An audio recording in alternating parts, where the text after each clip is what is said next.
Bangun ruang sisi datar. Halo, hari ini kita akan mempelajari materi mengenai bangun ruang sisi datar. Sesuai dengan tujuan pembelajaran yang akan kita capai, yaitu sebelum mempelajari mengenai bangun ruang sisi datar, mari kita ingat kembali materi yang telah dipelajari sebelumnya mengenai bangun datar. Bangun datar terdiri dari persegi, persegi panjang, segitiga, segi lima, segi enam, dan bangun datar lainnya. Lalu, apakah bangun datar sama dengan bangun ruang sisi datar? Untuk mengetahuinya, ayo sebelum memulai pelajaran, kalian tuliskan apa itu bangun ruang sisi datar. Tahukah kalian bahwa sebuah rumah terdiri dari bangun ruang prisma segitiga di bagian atap dan bangun ruang balok di bagian bawahnya? Sekarang, coba kamu ingat benda-benda yang ada di sekitarmu, lalu berikan contoh dari bangun ruang sisi datar yang kamu ketahui. Ketahuilah bahwa kotak tisu, wadah makanan, dadu, tenda kemah, ataupun piramida merupakan contoh dari bangun ruang sisi datar. Setelah mengetahui bentuk-bentuk dari bangun ruang sisi datar dan contohnya, lalu apa ya yang dimaksud dengan bangun ruang sisi datar? Bangun ruang adalah bangun yang memiliki ruang, di mana ruang adalah area kosong yang bisa digunakan untuk diisi sesuatu. Contohnya, seperti akuarium yang di ruangnya diisi oleh air dan lain sebagainya. Bangun ruang sisi datar adalah sebuah bangun ruang yang memiliki batas sisi-sisinya berupa bangun datar atau bangun ruang yang terbentuk dari bangun datar seperti persegi, persegi panjang, segitiga, segi lima, dan segi lainnya. Pada bangun datar hanya memiliki dua dimensi, yaitu panjang dan juga luas atau area. Sedangkan pada bangun ruang memiliki tiga dimensi ukur, yaitu panjang yang dilihat dari rusuk-rusuk yang menjadi kerangka bangun ruang tersebut, lalu luas ataupun area, serta isi dari bangun ruang tersebut ataupun volume. Sehingga bangun ruang terbentuk dari adanya bangun datar yang diperluas membentuk sebuah ruang. Adapun macam-macam bentuk dari bangun ruang sisi datar adalah yang pertama kubus, yang kedua balok, yang ketiga limas, serta bentuk prisma. Pertama, bangun ruang sisi datar kubus.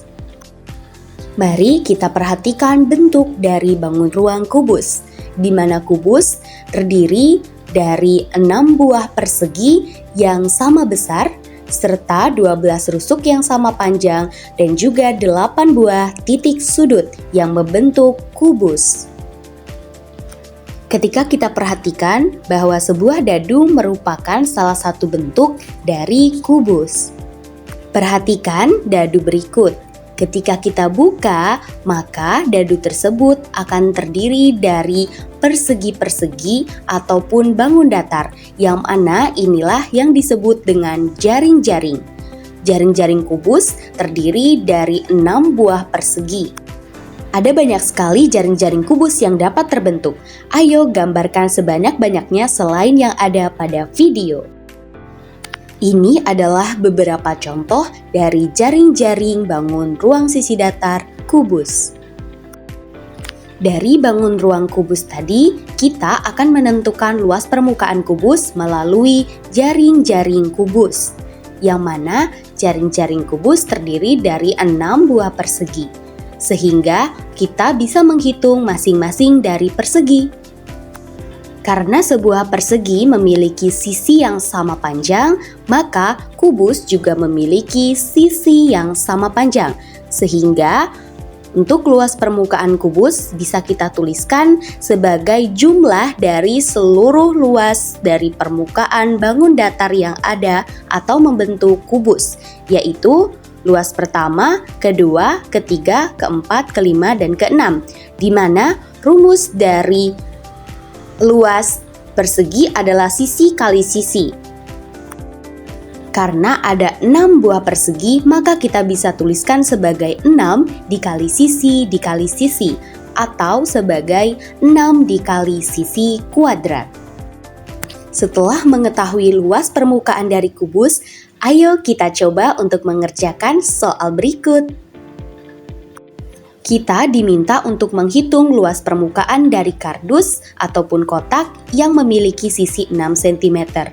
Sehingga dengan rumus dari luas permukaan kubus kita menemukan hasilnya. Selanjutnya yaitu bangun ruang sisi datar balok. Perhatikan kotak tisu yang merupakan salah satu bentuk dari balok. Ketika kotak tisu dibuka, maka akan menghasilkan bangun datar yang disebut dengan jari-jari yang membentuk dari bangun ruang balok. Berbeda dengan kubus yang memiliki sisi sama besar, ketika dibuka, balok memiliki 6 buah persegi panjang yang memiliki 3 ukuran yang berbeda. Persegi panjang yang berbeda inilah yang akan membentuk balok. Berikut beberapa jaring-jaring dari bangun ruang balok yang akan membentuk bangun ruang balok. Dari jaring-jaring ini, kita bisa menemukan luas dari permukaan balok. Untuk menemukan luas dari permukaan balok, maka kita perlu menghitung luas dari bangun datar yang membentuk balok. Di mana untuk menemukan luas permukaan balok tersebut, kita perlu menjumlahkan semua luas dari bidang datarnya, yaitu persegi panjang. Karena ada 3 bangun datar yang memiliki ukuran yang sama, sehingga kita hanya perlu mengalikan luas dari bangun datar tersebut dengan 2 kali lipatnya, sebagai luas dari permukaan balok. Selanjutnya, bangun ruang sisi datar prisma. Prisma adalah bangun ruang yang terdiri dari sisi-sisi datar dengan 2 sisi sejajar serta kongruen yang dikenal sebagai alas dan atap. Alas dan atapnya merupakan poligon, serta terbentuk juga dari sisi-sisi tegaknya yang berbentuk persegi panjang atau jajar genjang. Adapun jenis-jenis dari prisma dilihat dari bagaimana alas dan atapnya. Yang pertama, prisma segitiga, yaitu prisma yang memiliki alas dan atap berbentuk segitiga. Prisma segitiga terdiri dari 3 persegi panjang dan 2 segitiga. Prisma segi 5 yang memiliki atap dan alas berbentuk segi 5, terbentuk dari 5 buah persegi panjang dan 2 segi 5. Prisma segi 6. Prisma segi 6 terdiri dari 6 buah persegi panjang dan 2 buah poligon segi 6. Perhatikan jaring-jaring prisma segi 6 berikut ini. Dari jaring-jaring tersebut, kita dapat menentukan luas dari permukaan limas. Terlihat bahwa terdiri dari 6 buah persegi panjang dan 2 buah segi 6. Kita akan menjumlahkan luas dari segi 6 dan luas dari jumlah persegi. Untuk luas segi 6, kita bagi segi 6 tersebut menjadi segitiga-segitiga kecil sehingga menghasilkan 6 buah segitiga. Sehingga kita dapatkan luas permukaan prisma adalah 2 kali luas alas ditambah banyaknya persegi panjang. Atau dapat ditulis sebagai 2 dikali luas alas ditambah dengan jumlah luas bidang tegaknya, yaitu persegi panjang. Selanjutnya, bangun ruang sisi datar limas. Limas adalah bangun ruang yang memiliki alas berbentuk poligon. Limas tidak memiliki atap, namun semua sisi tegaknya berbentuk segitiga yang bertemu pada satu titik yang dinamakan titik puncak.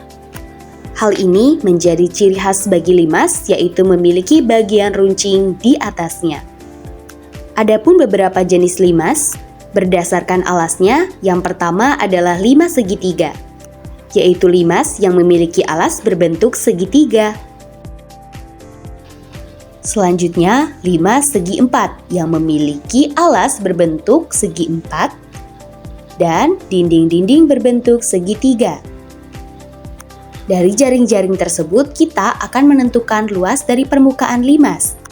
Sama seperti sebelumnya, kita perlu menjumlahkan seluruh luas dari bangun datar yang membentuk limas, atau luas alas ditambah jumlah luas bidang tegaknya.